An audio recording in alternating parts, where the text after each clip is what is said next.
So the good news is with all these people that we're taking a look at that we recognize who didn't come home from combat, our goal is certainly to have no Gold Star mothers, no Gold Star families whatsoever, but our casualty rates in the military in modern times have been phenomenally low. And that's because we have something called the Golden Hour, and we make it a point that once we have a battlefield injury, we get people medevac to critical care in a really incredibly short period of time. But I want everybody to recognize that because of that, we probably have a fairly high percentage of what I will call walking wounded with us in society today. They did come home, they're with us, but a lot of them are amputees, like our commander, people who've had their bells rung by improvised explosive devices, people who've suffered traumatic brain injury, people who have PTSD issues, and so please keep them in your prayers. I guess we have the horn to help us out here. Please keep them in your prayers, keep them in your thoughts, and when there's an opportunity maybe to donate to some of those causes, just keep in mind there's a high suicide rate now with our veterans coming home, and there's a high percentage of homelessness, and that's unfortunate. So I just want everybody to remember that group of walking wounded also. So these events like this, the one we had in Putnam yesterday, don't happen all by accident. There's a small nucleus of people, volunteers, who put in a lot of time, effort, and energy to make this happen. And this is our first time ever in Whitehall, in my memory, and probably in everybody's memory, that there's 3 significant people that are not here with us. And we know Jimmy just recently passed away, and please keep him in your prayers.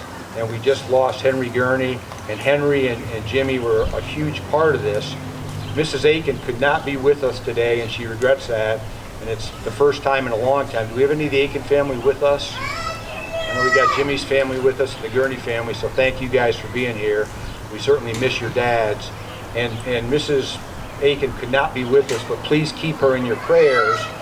But in keeping with the tradition of a Gold Star family, we do have with us today, up on the dais, Warren Hildreth. And Warren is a World War II veteran, but also Warren Hildreth's brother Albert, who we'll read in the roll call later, did not return from combat and is one of our stars on the wall. So Warren is representing us as a Gold Star brother, and it's a big deal to have somebody to represent us and kind of fill in for Mrs. Aiken on this Memorial Day. A couple quick points, and then we're going to go on with the program. Of significance also, this year, 2022, is the 100-year anniversary of Whitehall American Legion Post 83. So if you remember, we had the American Legion birthday in 2019, right after World War I. A bunch of veterans got together and stood up the American Legion, and so it became 100 in 2019. We had a bunch of guys, and I'm going to read their names real quick. They're charter members, the guys who literally after World War I started this post up in 1922.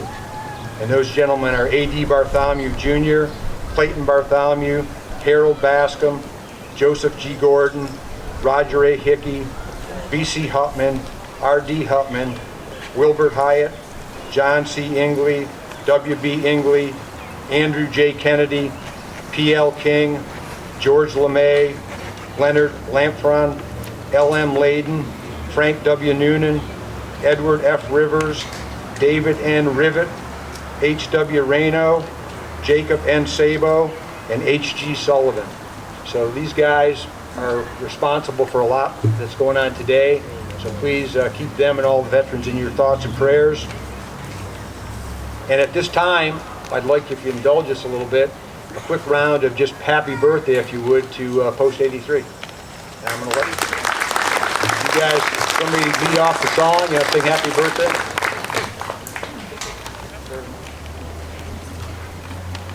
Sing along. Happy birthday to you. Happy birthday to you. Happy birthday, Post 83. Happy birthday to you. Thank you very much.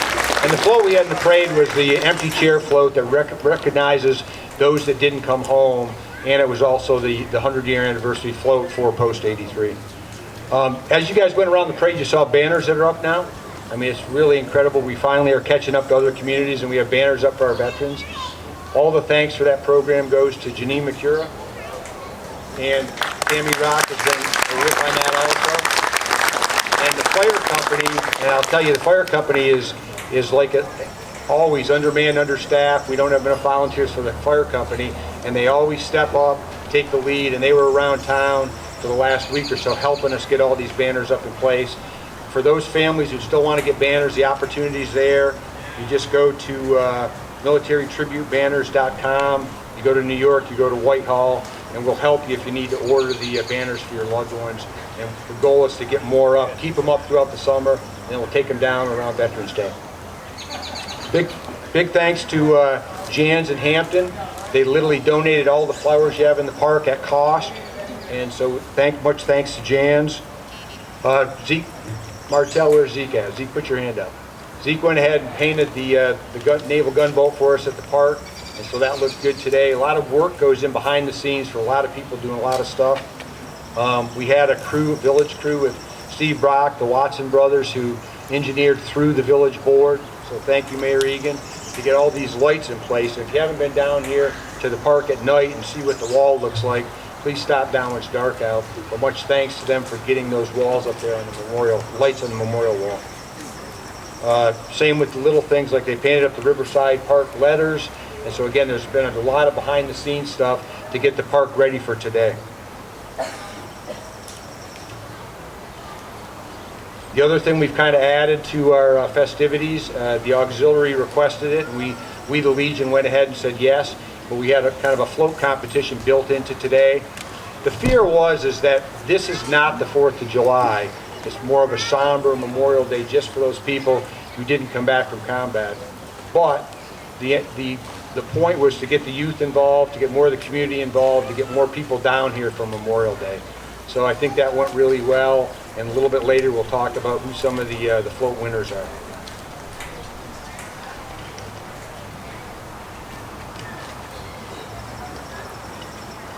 And so now at this time I'd like to go ahead and welcome up here the Whitehall Elks Exalted Ruler, Robert Patorti Jr. And I'll tell you, the Elks and the Legion work very closely together on every single patriotic holiday, and so we can't do a lot of the stuff we do without the Elks. So Bobby? Thank you, Mike, Commander Downs, the American Legion Post, everybody here today for including the Elks in this important ceremony. This year and every year, I'm honored as the Whitehall Elks Lodge number 1491 Exalted Ruler to be able to address you today on one of our nation's most significant holidays. Growing up in Whitehall, I've always been impressed in the awe that our community comes together such to pay tribute to our fallen service members. Memorial Day holds a tender significance to me and my family, as my grandfather, John Patorti, like so many of our other citizens in this community, served in World War II in the Pacific Theater of War. But that just started a trend in my family. My father, Robert Patorti Sr., served in Vietnam aboard the USS Enterprise. My brother joined the Navy. My nephew just graduated last month from the Navy Academy. And unfortunately, my niece Sophia Harris broke that Navy trend and went to the Army.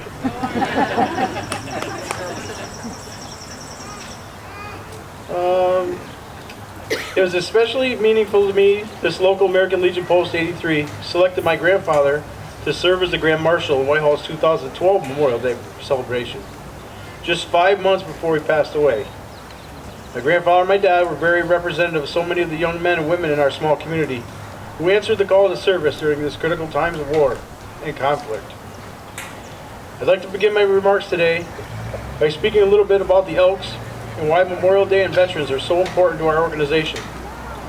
The Elks, formerly known as the Benevolent and Protective Order of the Elks, or BPOE, as we sometimes say, the best people on earth, is an American fraternal order founded in 1868 in New York City. Today, headquartered in Chicago, Illinois, and co-located with the Elks National Veterans Memorial, it is the leading fraternal order in the United States. Elks are community, no matter where you go in the country, and Elks Lodge is right around the corner, ready to assist anyone in need. With more than 850,000 members and over 2,000 lodges nationwide, Elks are providing charitable services and to help build stronger communities, especially like ours.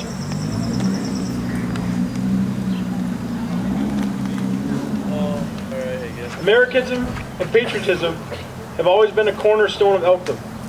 The Elks National Veterans Service Commission was established in 1946, immediately after World War II, with the sole mission of serving our nation's veterans. We Elks have a saying, so long as there are veterans, the Benevolent and Protective Order of Elks will never forget them.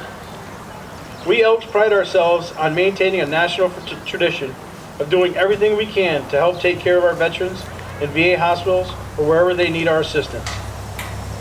Another strong tie that we share with our our veterans is Flag Day. Every Elks Lodge observes June 14th as Flag Day, a tradition which the Elks began in 1907 and was later adopted by the United States Congress as an official national observance. In 1949, this was proposed by one of our more famous Elks, President Harry Truman. Here in our community every year, we share pride and responsibility for organizing and representing Flag Day ceremony with our local American Legion, Post 83. I do not intend for my comments about veterans to detract from the true meaning of today's celebration, and that is to pay tribute to those soldiers, sailors, airmen, Marines, and Coast Guard who paid the ultimate sacrifice and laid down their lives while in the service and protection of America and our freedoms. We especially pay homage today to our Whitehall heroes who never came home and whose names are marked with stars on the Veterans Wall. As our World War II vets return home from a long war to settle and raise their families here in our small community, many of them joined the Whitehall Elks so that they could continue to give back to their community. We are very proud to have many veteran members of the Whitehall Elks Lodge 1491. The Elks will continue to do anything we can to assist and help veterans in need, to pay homage to those that paid the ultimate sacrifice in service to our great nation. We are very proud to have many veteran members at the Whitehall Lodge to continue this and assist the veterans in homage. Our small community can be proud on the service and sacrifice so many have given, and that most certainly includes the Whitehall families who have diligently and selflessly kept the home fires burning while their loved ones were away serving our nation. Today, people throughout the country